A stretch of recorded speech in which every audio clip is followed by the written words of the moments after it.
तो MP board के हमारे कक्षा 10 के जितने भी विद्यार्थी है, ठीक है, यहाँ पर 13 फरवरी के दिन जिन बच्चों का एग्जाम है उनके लिए बेहतरीन से अपन इंपॉर्टेंट पेपर लेके आए, आईएमपी पेपर, है ना। बढ़िया से कंप्लीट करो। सेट ए हो चुका है, सेट बी हो चुका है, सेट सी की बारी है, डी और ई और एफ भी है।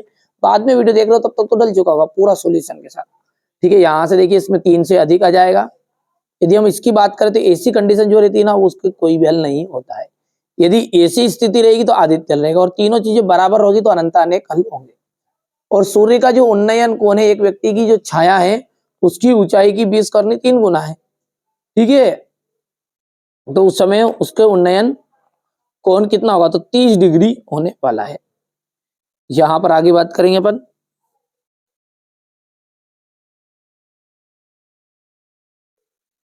त्रिज्या में संबंध है तो चाप बराबर है कोण इंटू त्रिज्या आ जाएगी। यहां से आपका जो फॉर्मूला तिर्यक ऊंचाई का 10 नंबर वाला रहेगा। और असंभव जो घटना होती है, यानी कि जो घटनित नहीं हो सकती, उन्हें कहते हैं असंभव घटना, और असंभव की प्रायिकता होती है 0। बढ़िया से कंप्लीट करो आप। हमारा उद्देश्य यही है कि आप अच्छे अंक प्राप्त करो। ये क्वेश्चन नंबर जो आपका सही विकल्प का छठा है, इसमें आपका, ठीक है, प्रोबेबिलिटी 0 आ जाएगी। कोई संख्या p बटा q, जहां p एवं q परस्पर अभाज्य पूर्णांक है और q is not equal to 0, ठीक है, q is not equal to 0 है, तो वो संख्या कहलाती है आपकी परिमेय। क्या कहलाती है भैया? परिमेय संख्या, ठीक है। वर्ग समीकरण x square plus b x plus c में जो विविक्तकर है वो विविक्तकर होता है d equal b square minus 4ac, ठीक है। समांतर श्रेणी के पद उसके पूर्ववर्ती पद का अंतर सार्व अंतर कहलाता है। क्या कहलाता है? सार्व अंतर।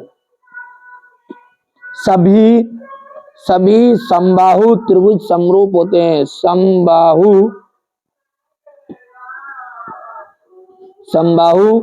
त्रिभुज समरूप होते हैं। किसी बिंदु की x अक्ष से दूरी उसका y निर्देशांक कहलाता है। किसी वृत्त की स्पर्श रेखा, देखिए स्पर्श रेखा कौन सी है? ये वृत्त है आपका, और इस वृत्त पर ये है इसकी स्पर्श रेखा।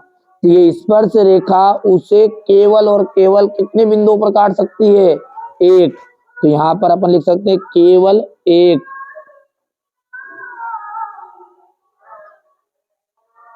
ठीक है। चलिए इसके बाद में ये क्वेश्चन नंबर 2 आपका, बढ़िया से कंप्लीट करिए आप, ठीक है जी। हो गया इतना। इसके बाद में आपका यहां तक हो गया।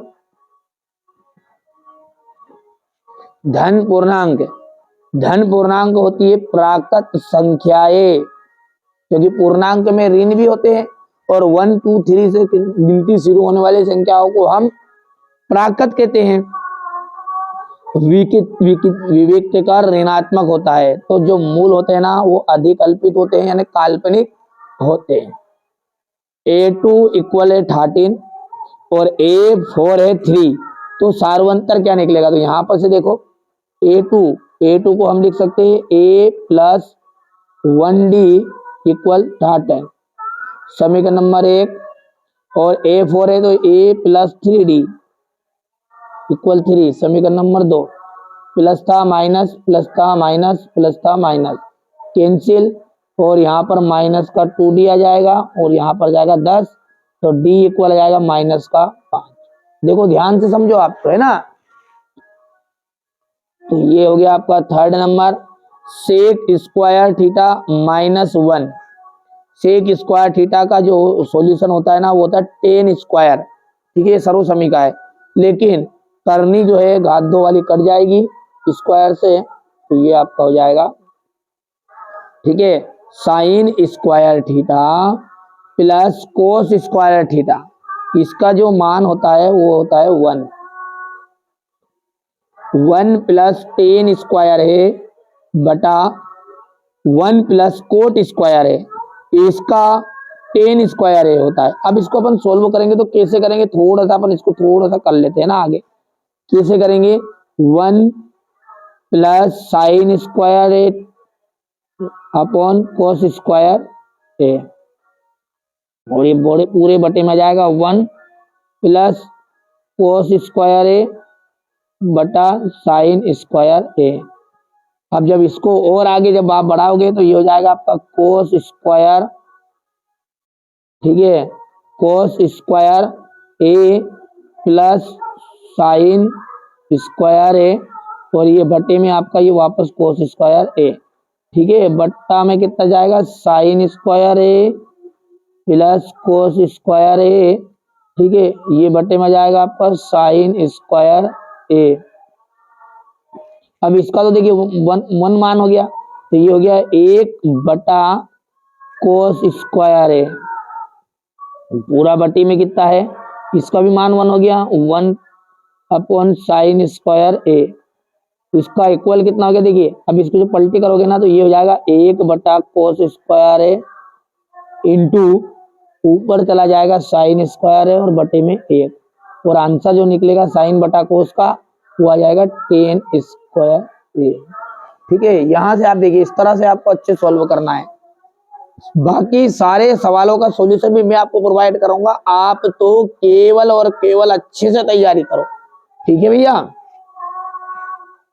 यहां से देखिए अब है एक वाक्य में उत्तर, x प्लस 1 की पावर 2 और 2x माइनस 3 एक द्विघात समीकरण है क्या, तो भैया सॉल्व करते हैं। देखिए इसका फॉर्मूला क्या लगेगा, a square plus b square plus 2ab, ठीक है। ये कभी कभी 2 नंबर 3 नंबर में भी आ सकता है ना, अच्छे से आप कंप्लीट करना है ना। तो इसको कैसे सोल्व करेंगे वो देखते हैं। a की घात 2, a की घात 2 यानी कि x की घात 2, b की घात 2 यानी कि ये 2ab,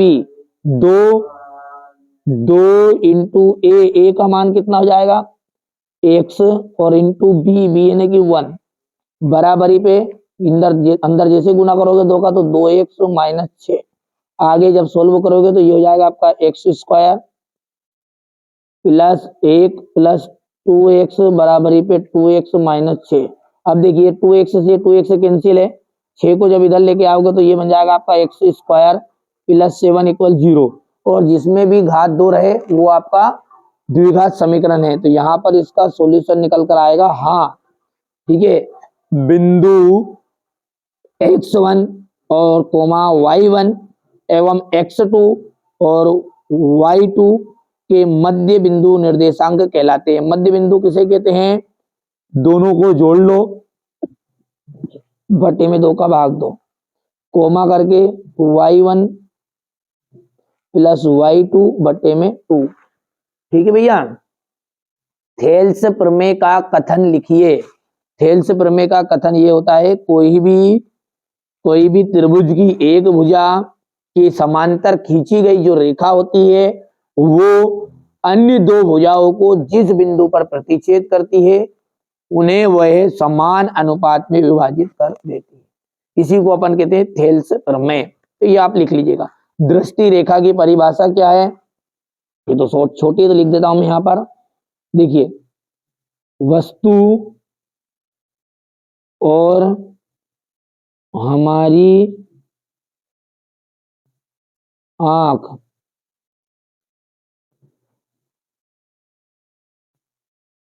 से, देखिए वस्तु और हमारी आंख जिसे हम देख रहे हैं, यहाँ पर हम देख रहे हैं हमारी आंख जिसे, ठीक है,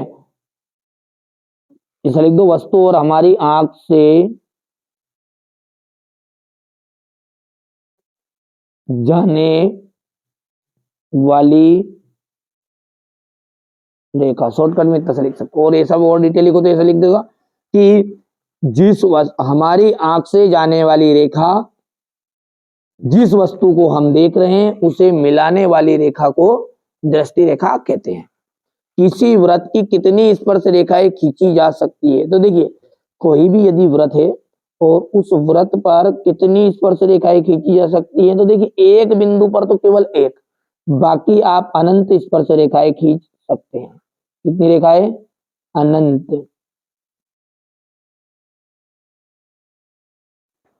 ठीक है, चलिए आगे बढ़ते हैं और अगला देखते हैं भैया।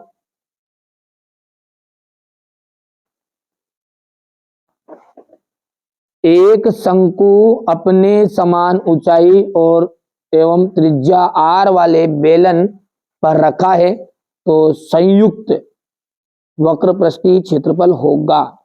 ठीक है, तो होगा ये पाई आर ब्रैकेट में जाएगा आपका, सॉरी अंडर रूट आएगा, अंडर रूट +2 पाई आर एच। ये ध्यान से देखना है। ठीक है, यहाँ पर ये गलत भर दिया बच्चों ने इंग्लिश मीडियम वालों के लिए, ये भी आप सूत्र ये लिखना है। अच्छे से मेहनत करो, अच्छे से तैयारी करो, और उसके अलावा हमें कुछ नहीं चाहिए। आपको लगता है कि ये चैनल आपके लायक है और मेहनत भी कर रहा है आपके लिए, तो सब्सक्राइब कर सकते हैं, इतना करना चाहो तो।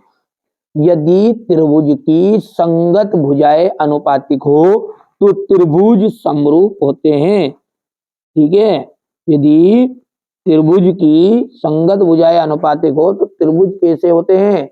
समरूप नहीं होते क्या? तो ये बात आपकी असत्य है, वो समरूप होते हैं।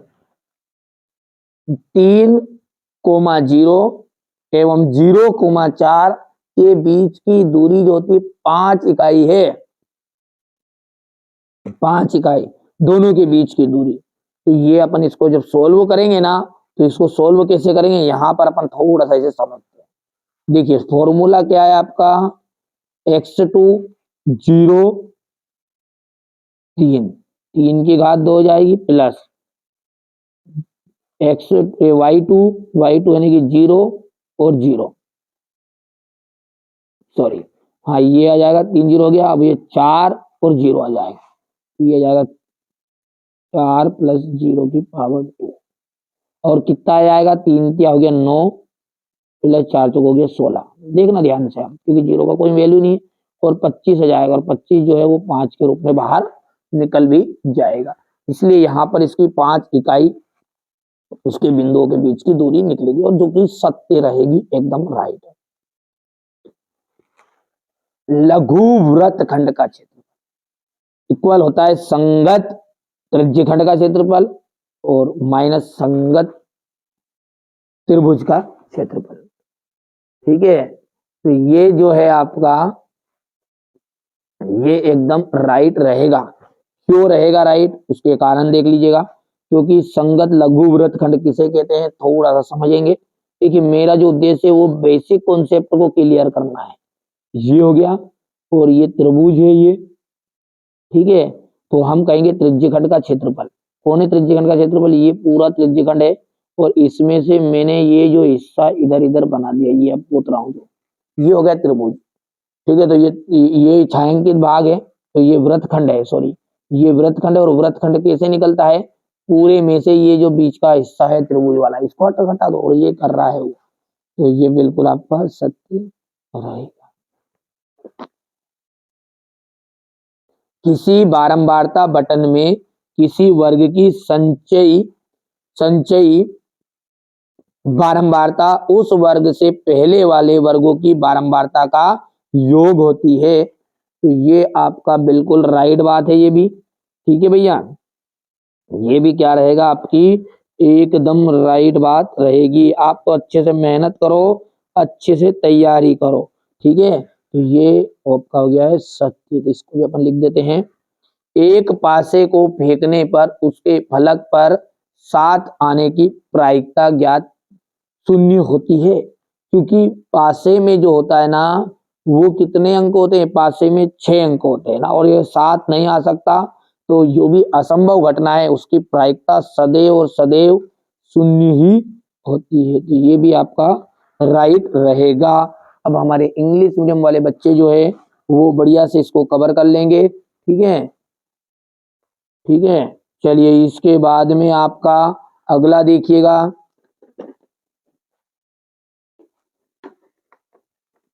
यहां से है ना, ये देखिए। और अब आपका क्वेश्चन नंबर जो 6 है, यहाँ से मैं पूरा चीजें आपको सोल्व कराऊंगा। मैं बार बार कह रहा हूँ, आप चाहे चैनल को सब्सक्राइब करो भले ही मत करो, पर ये जो पेपर बता रहा हूँ ना मैं हर सब्जेक्ट के, आप तो आपकी कोचिंग जहाँ पढ़ते हो, स्कूल जहाँ पढ़ते हो, उन टीचरों को एक बार जाके ये वीडियो बताना। और वो यदि आपसे बोलते कि नहीं इनमें से नहीं आएगा, तो बिल्कुल आप मत याद करिए। मैं खुद कह रहा हूँ, ठीक है, कि मत याद करेगा, वो कह दे एक बार, क्योंकि मुझसे ज्यादा भरोसा आपको उन पे करना चाहिए, और वास्तव में करना भी चाहिए। ठीक है, मैं एक बार का आपको धोखा दे सकता हूँ, लेकिन जो आपके टीचर जो सामने पढ़ा रहे हैं ना, वो आपको धोखा नहीं देंगे। वैसे हम भी धोखा नहीं दे रहे, पर मैं आपको बात बता रहा हूँ। ठीक है, वो कह दे कि ये पेपर में नहीं आएंगे, तो आप समझ जाना कि ये पेपर में नहीं आएंगे। और वो कह दे कि बहुत ही ज्यादा इंपॉर्टेंट है, आएंगे कर लेना, तो फिर आपसे बड़ा मूर्ख नहीं, याद नहीं करो। ठीक है, आप कंप्लीट कर लो मेरे भाइयों, यही प्रश्न आएंगे। ठीक है मेरी माताओं, कर लेना कंप्लीट। ये क्वेश्चन नंबर आपका 8 है, शून्य के, शून्य को और गुणांकों के बीच संबंध है। अब ये इतनी मेहनत में कर रहा हूं, तो एक आपका कर्तव्य ये है कि आप अपने दोस्तों को जरूर बताइएगा, और कुछ नहीं चाहिए, है ना, 1 रुपया शुल्क नहीं चाहिए। यही मेरी समझ लीजिए मेहनत का फल यही रहेगा कि आप अपने दोस्तों जितने भी हैं आपके स्कूल में इनमें, उनको जरूर ये वीडियो बताइएगा कि 6 पेपर दे रहे हैं और 6 पेपर अपन कंप्लीट कर लेंगे, तो अच्छे नंबर से बिल्कुल अपन टॉपर बनेंगे। यदि अपने को 60 बनानी है तो 2 पेपर करो, 80 बनानी है तो 4 करो, और 100 ऑफ 100 चाहिए, यानी कि 95 97 वाली फील्ड के हो तो 6 पेपर करो। अब आपके स्तर से जैसा जमे वैसा कर लेना। ये क्वेश्चन नंबर 10 जो देखिए, देख लीजिएगा, इसमें आपको इसको सोल्व करना है, फिर m का मान याद करना है। इसको विलोपन विधि से हल करना है। 2 क्रमागत पूर्णांक ज्ञात कीजिए जिनके वर्गों का योग 365। द्विघात समीकरण है 2x square minus 3x plus 5 equal 0 के मूलों की प्रकृति क्या होगी। यहां से देखिएगा, दी हुई एपी ए इक्वल 4 है, डी इक्वल -3 है, ये प्रथम 4 पद लिखिए, जबकि प्रथम ए पद ए है और डी है। उस एपी का 31वां पद ज्ञात करना है आपको, जिसका 11वां पद 38 है।